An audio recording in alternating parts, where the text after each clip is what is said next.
Open Heavens on the Go, Monday, March 8th, 2021.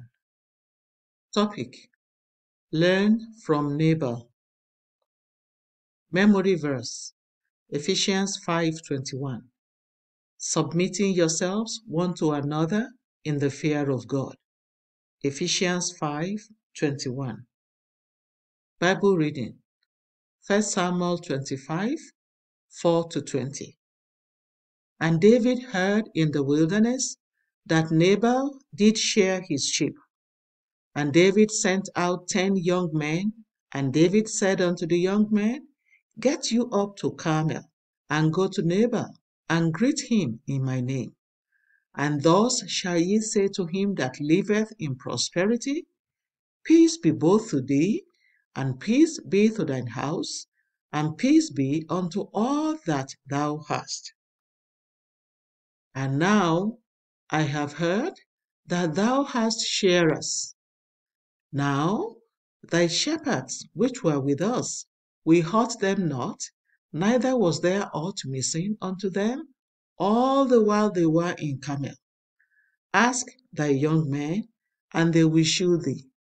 Wherefore let the young men find favor in thy eyes, for we come in a good day. Give, I pray thee, whatsoever cometh to thy hand unto thy servants and to thy son David. And when David's young men came, they spake to Nabal according to all those words in the name of David, and ceased. And Nabal answered David's servants and said, Who is David? And who is the son of Jesse? There be many servants nowadays that break away, every man from his master. Shall I then take my bread, and my water, and my flesh, that I have killed for my shearers, and give it unto men, whom I know not whence they be? So David's young men returned their way, and went again, and came and told him all those sayings. And David said unto his men, Guard ye on every man his sword. And they guarded on every man his sword. And David also guarded on his sword. And there went up after David about 400 men, and 200 abode by the stuff. But one of the young men told Abigail, Nabal's wife, saying, Behold, David sent messengers out of the wilderness to salute our master, and he railed on them. But the men were very good unto us, and we were not hurt, neither missed we anything as long as we were conversant with them when we were in the fields. They were a wall unto us, both by day and night, all the while we were with them, keeping the sheep. Now therefore, know and consider what thou wilt do, for evil is determined against our master and against all his household. For he is such a son of Belial, that a man cannot speak to him. Then Abigail made haste and took 200 loaves, and 2 bottles of wine, and 5 sheep, ready dressed, and 5 measures of parched corn, and 100 clusters of raisins, and 200 cakes of figs, and laid them on asses. And she said unto her servants, Go on before me. Behold, I come after you. But she told not her husband Nabal. And it was so, as she rode on the ass, that she came down by the covert on the hill, and behold, David and his men came down against her, and she met them. The message. The meaning of the name Nabal is fool, and he did many foolish things, as recorded in the Bible. We will, however, only focus on those foolish acts pertaining to his marriage. Nabal always did things without carrying his wife along. A good husband will always be open with his wife. She should know what he is up to all the time. A man should never leave his wife in the dark.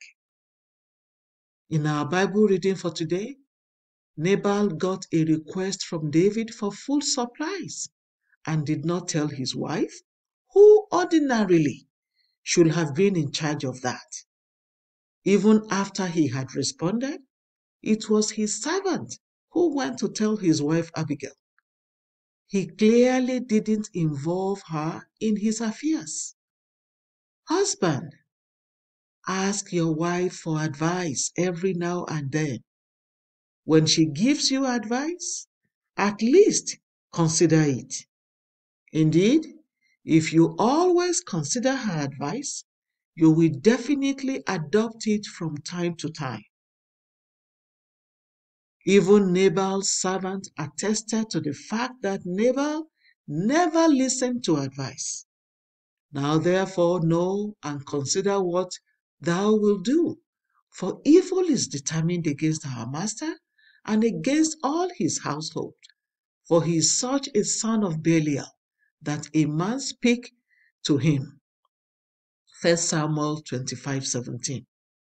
Put your wife in charge of things or tasks she is particularly skilled or gifted in, and don't interfere except with her permission.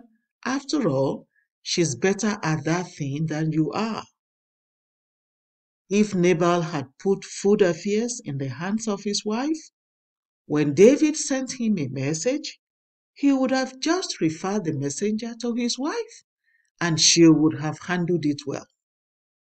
At the end of the day, Nabal will have gotten the praise. When people are saying thank you to me for the hospitality they receive at our programs, many of them don't know that I had no hand in it at all. It was all my wife. Even up to the feeding of the entire crowd at the convention, it is her area of strength. Why should I bother myself with it when I should be focusing on my own areas of strength? Husband, don't be like Nabal. Listen to your wife's advice and put her in charge of certain things for which she is better skilled than you. Wife, support your husband. Pray for him. Give him godly counsel. Encourage him. A husband and his wife are a team. Neither should ever walk alone. Key point. Husband, apologize to your wife if you have not been listening to her advice and promise her that you will change henceforth. Wife, ensure that you give your husband godly counsel. Bible reading in 1 year. Exodus 23 to 25. Hymn for today.